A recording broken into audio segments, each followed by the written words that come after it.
So வார்னாலே பொதுவாகவே நம்மளுக்கு ஒரு இந்த நாடை சப்போர்ட் பண்ணோம், அந்த நாடு இந்த நாடை சப்போர்ட் பண்ணோம் அப்படின்னு இருக்குல்ல. ஸோ ஈரான், இஸ்ரேல், இதுல ஈரான் அப்படின்ற ஒரு நாட்டை எந்த நாடுமே பெருசா சப்போர்ட் பண்ணல. ஈவன் அவங்க கிட்ட எதுவும் பெருசா ஆயுத தளவாடங்கள் இல்லைனாலும் அவங்களை யாருமே பெருசா சப்போர்ட் பண்ணல. But indirect support Russia, China கிட்ட இருந்து வந்துட்டு இருக்கு. பட் இஸ்ரேலை பாத்தீங்க அப்படின்னா America, Europe countries, even Pakistan support இன்டைரக்டா வச்சு கொடுக்குறாங்க. இது ஏன் நான் இன்டைரக்டா கொடுக்குறாங்க அப்படின்னு சொல்றேன்னா, நேத்திக்கு வந்து லஞ்ச் நடந்துட்டு இருக்கு டொனால்ட் ட்ரம்ப் கூட அமெரிக்கால, வாஷிங்டன் டிசில.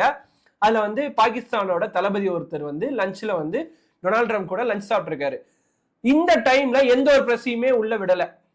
இது வந்து ஒரு முக்கியமான ஸ்ட்ராட்டஜி பிளான் மாதிரி நிறைய பேர் சொல்றாங்க. பட் இன்டைரக்டா இப்ப அமெரிக்கா கூட பாகிஸ்தான் இருக்காங்கன்னா they also supporting Israel only.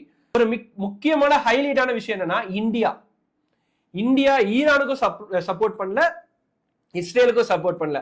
ஏன்னு பாத்தீங்கன்னா இந்தியா வந்து எப்பவுமே ஒரு செப்பரேட் பிளாக், யாருக்குமே பெருசா சப்போர்ட் பண்ண மாட்டாங்க வார் டைம்ல.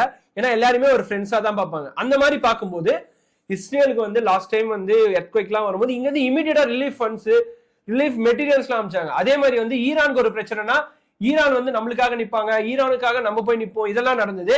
இதோட முக்கியமான விஷயம் அமெரிக்கா கிட்ட இருந்து நிறைய இண்டஸ்ட்ரியல் டெவலப்மெண்ட்டுக்கான விஷயத்துக்காக இந்தியா வந்து போராடிட்டு இருக்கிறதுனால அங்க இருந்து நிறைய விஷயங்கள் கொண்டு வர போறாங்க.